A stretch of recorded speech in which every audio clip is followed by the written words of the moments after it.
Hi, this is Angel. Welcome to my show. This is going to be my mixing class. If you want to learn about different types of paints and how I mix my paints, stick around. It'll be a short video, but I'll just explain to you how I do it and give you a demonstration. Thank you for joining.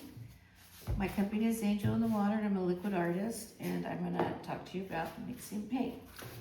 First of all, if you haven't seen American Floetrol, this is it. And it's at your hardware stores, and it's a paint conditioner. And we always shake it really well before we mix. And one thing about Floetrol, when you put it in your bottles, if you're gonna put it in bottles like I do, like this is 24 karat gold I just mixed in a large bottle. Make sure you have a cap on your bottle. You could get these at the dollar store for $1 a piece, okay? Because this stuff will get moldy and it'll smell like rotten eggs if it's not good. I keep my paints around a long time, so I'm really careful about keeping the caps covered. And always close it after you use it. So I'm always open it and close it, and you'll see me do that. Okay, the first thing that you need to do is, if you're gonna mix, well, let me talk to you about paints first, and we'll go to Floetrol and mixing. Okay, this was the Viridian dried results of last week. And I mixed this paint with different paints, the background paint, just so you know, it's very flat and it makes things look 3D. And these are all transparent and flat paints put together, or iridescent paints, which make it look different if you move it in the light. See that? Okay, so this I still have to work on this. Oh, excuse me, I always do that. It's one of my most beautiful paintings I think I've ever done. I really love it. Does it look like an angel in the water? I think so. Came out beautiful. I mean, it's really pretty. It's hard to see on camera, but I wanted to show you that way anyways. So you can hang, the one thing about this art, because it's canvas art, you can hang it any way you want, and the paintings look different every time you turn them. Like, my point is, you could hang it this way, you could hang it this way, you could hang it this way, whatever you like. It works. Whatever works for you. So you have options. And with that said, let's talk about paints again. I'm going back to paints. So now you know the background of this, that I actually mix these paints together. I'm going to talk about the difference between iridescent, transparent or translucent, and thick paints versus thin paints, and how I mix them. And I say I, and I keep saying me, because there's no real right way to do it. You could use more Floetrol, you could use more water, you could use more paint. It's up to you, okay? Like I said, I really want to express myself when I say this. It's your art, and you should do it the way that makes you feel comfortable.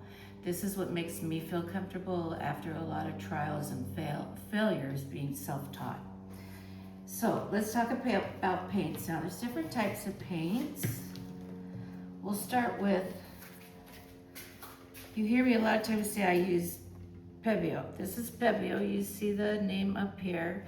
And they're always studio acrylics. And these are, so it says transparent down here. That's how you know it's see-through. Probably wouldn't work too well for a canvas, because you'd see through the paint into your canvas. So I thought, well, you know, I probably want a transparent paint and a flat paint to make my Viridian color. This is the Viridian. But that's how you tell. That's what I'm teaching you right now. And this is for a professional. This is professional paint. It has a professional price. If you have the money to purchase these paints, you will have really good results. This is called hooker green, and this is a different color. I'm going to put a tab of each color here on the table so you could see. Okay, that was the emerald green, and the transparent emerald green, and this is the hooker green at Pebeo. And they have some beautiful paints. They have the best iridescent paints where you turn your painting one way, turn it the other way. It looks so pretty. So that is, and then they have one more. I wanted to show you the translucent one. That hooker green doesn't look so good, but it would be good for, it's opaque. meaning you can't see through it. It would be good to cover your canvas with. It'd be really good like with some pink ribbon or something like that, pink and white colors. Okay, this is one I use all the time. You always hear me say that I use the iridescent green, yellow, yellow, green. This is it, and I always mix it with Paintworks yellow green, because this is fairly expensive and the other one's fairly expensive, and I don't want to like use all my paint at once. So that's what that looks like. And you see that these are fairly thick, right? What Floetrol does is it gives you a lot more paint. You don't have to use the whole tube for your painting.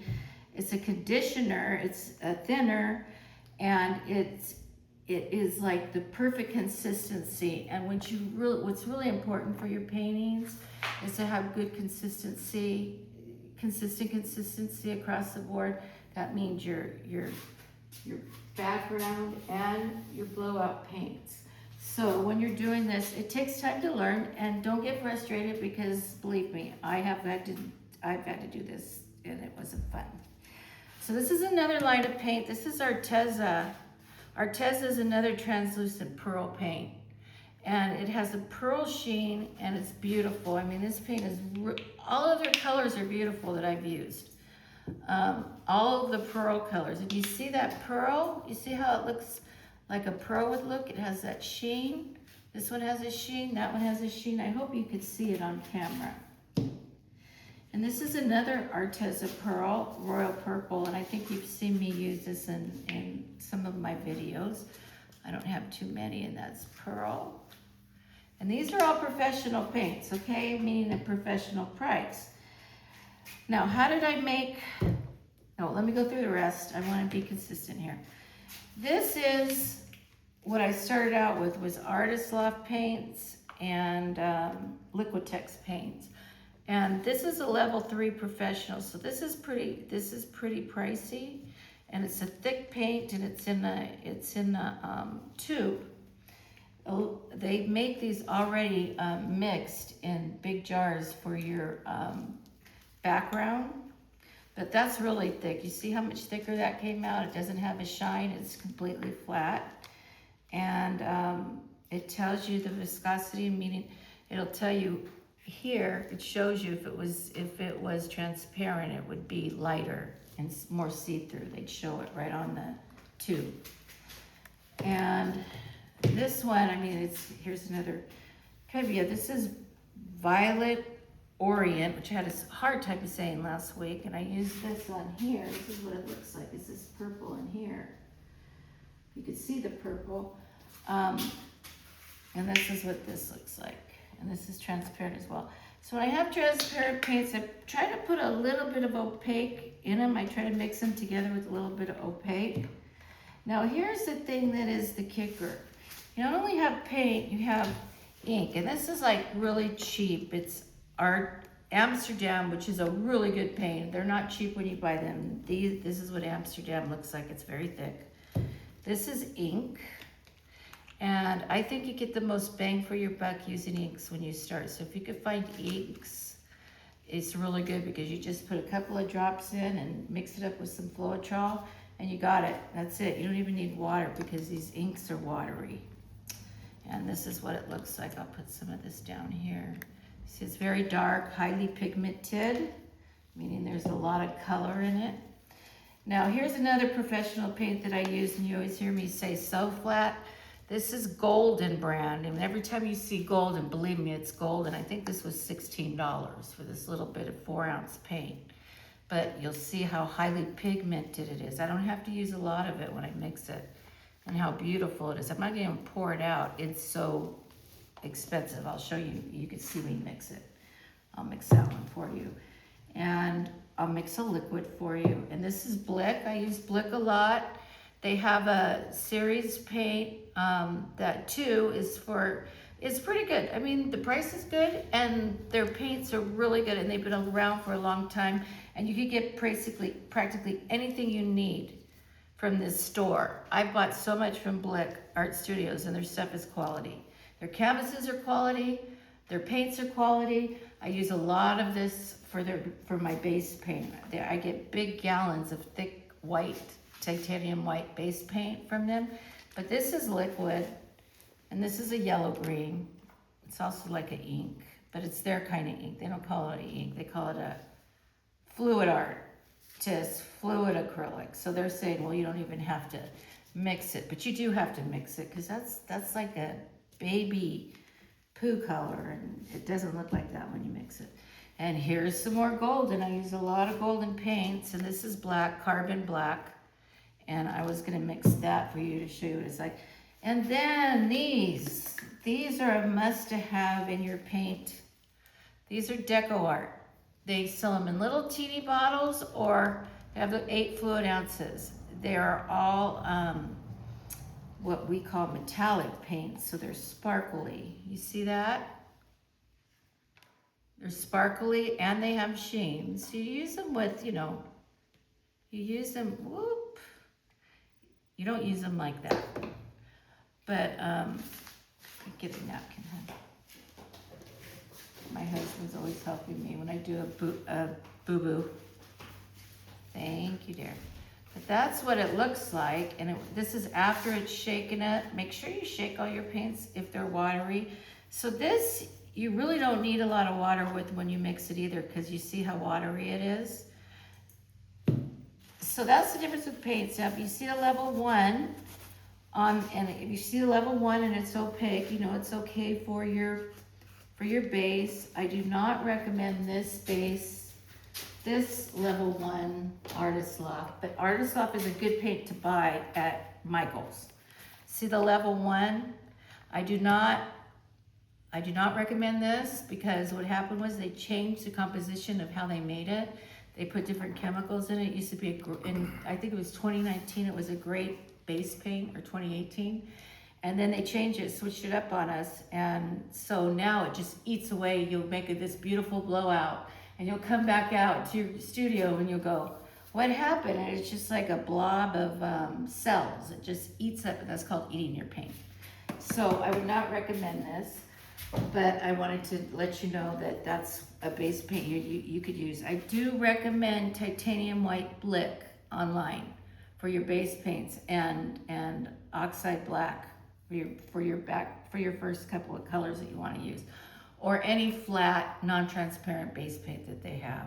I've used turquoise, I've used phthalo green, I've done a split base where you have a base one color like navy blue and the other color white with it. I never have a problem with it. Okay, enough about Blick.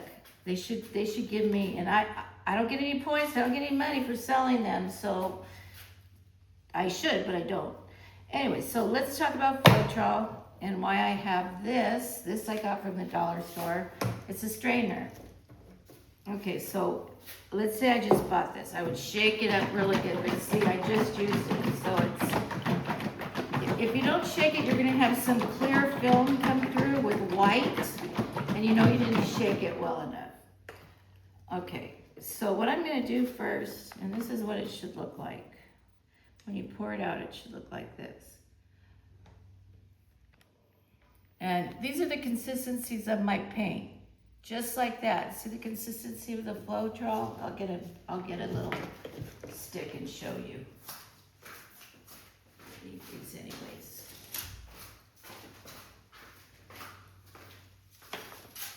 It's just like this, okay? It should just run down. It should come down. Well, this isn't a good demonstration. I'll show you when I mix the paint. Now, the reason why I didn't pour a lot in there is because first you have to strain it, because it has like these little snot boogers. I'm sorry to be so rude, but that's kind of what they are. And you don't want them in your painting, so strain it in a glass before you use it. And I'm trying to get, is this strainer stuck or what? Not really. Maybe there's a stick. Oh, the stick. Sometimes the boogers get in the things and can't get it through. I have a better strainer than this. This isn't my best strainer. I have a wire strainer. Some people put a nylon on top of here tight, and they put a rubber band around it, and they just pour through one of their old nylons. I don't wear nylons, I can't find any, so. I mean, I hate wearing nylons anyways. That was so 90s and 80s and 70s. But see how thick it is and kind of gooky? I don't know. You just don't want that in your paints, okay? So now I have some clean Floetrol, and these cups you could buy on Amazon. It has it by cc and milliliter or cup. If you're a measurer, you have to have everything exact. I am not a measurer. My mom told me do not measure when I cook. You have to learn how to cook without measuring. So I cook everything without measuring. I drive my daughter-in-law crazy because she asks me how much of this, how much of that, and I can't tell her. I just say, just do it till it's like this, or it tastes like that, or the consistency is like this. It's the same with my paints. I had to learn that way. But let's talk about, let's do a thick paint first. Let's do this, okay? So I call it a blob. For this, I would just put a blob of this in, like a little, like 3 little circles. That's it. And I would start out with that much. Then I would pour a lot. Well, I'll go a little at a time. I pour a little at a time. Mix it up. What you don't want to happen is for Floetrol to take the color out of your paint or shrink your paint when it dries. Now it looks really thick, and it is really thick. How can I tell? Look, it just doesn't drop off my stick, and when it does, it makes a big dip or a big blob on top of my paint. So I know, well, I probably need more, and it still looks really good and transparent, doesn't it? So I know that I could just pour more because I know that this is going to be fine because I just know how to have it. Okay, so now it looks really white again. And then we're gonna go like this, and look at, we're getting closer. So see, now it starts running. That's a good consistency of paint. That's about how I have it, where it goes in it on top of your paint. If you go like this, and you get a little mound, you want that mound to sink in. And Floetrol is a great consistency for that. Now, if it was too thick, I would do this. Where's my little glass of water? Let's see. I would put a tiny, tiny, eensy, beensy, dinky, incy, beensy piece of water. Just a little bit, tiny, tiny, tiny, like that. There you go. And if you like your paints runnier, you could do that. And see, it still takes the water. It's just a lot thinner now when you pour it out. So that's how you mix thick paints.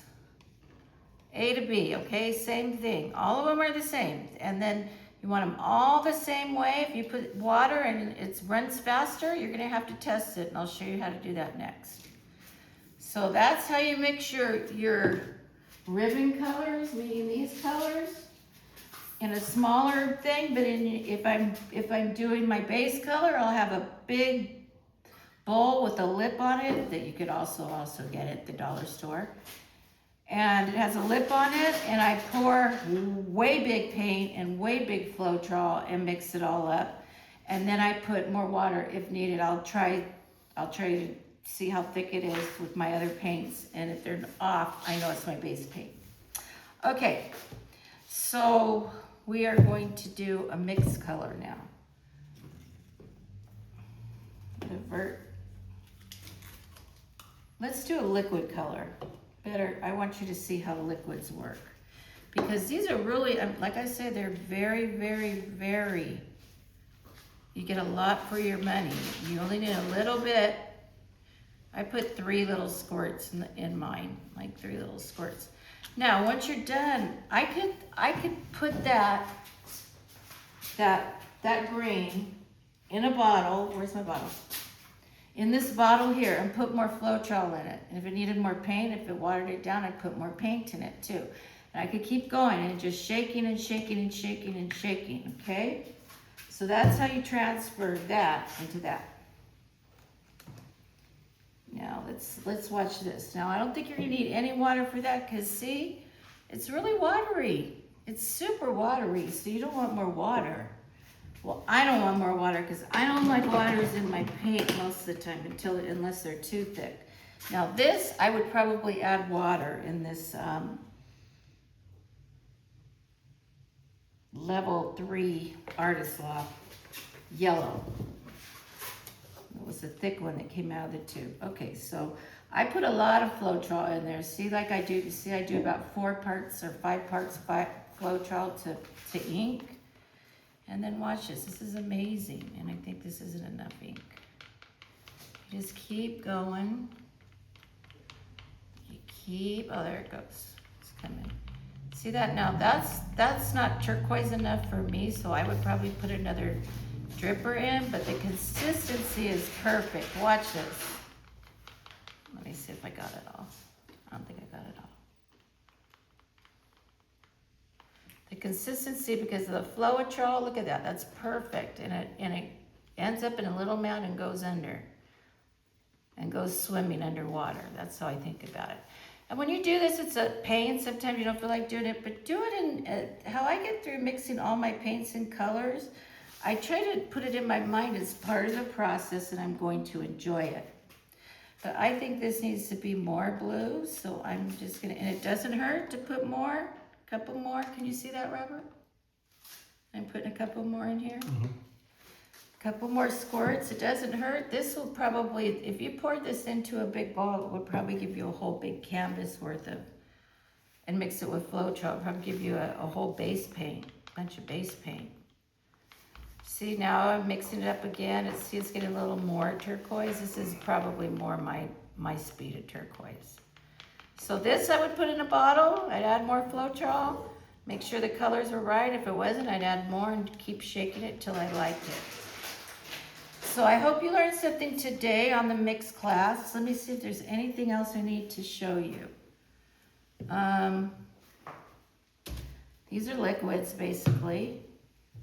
And what I just did.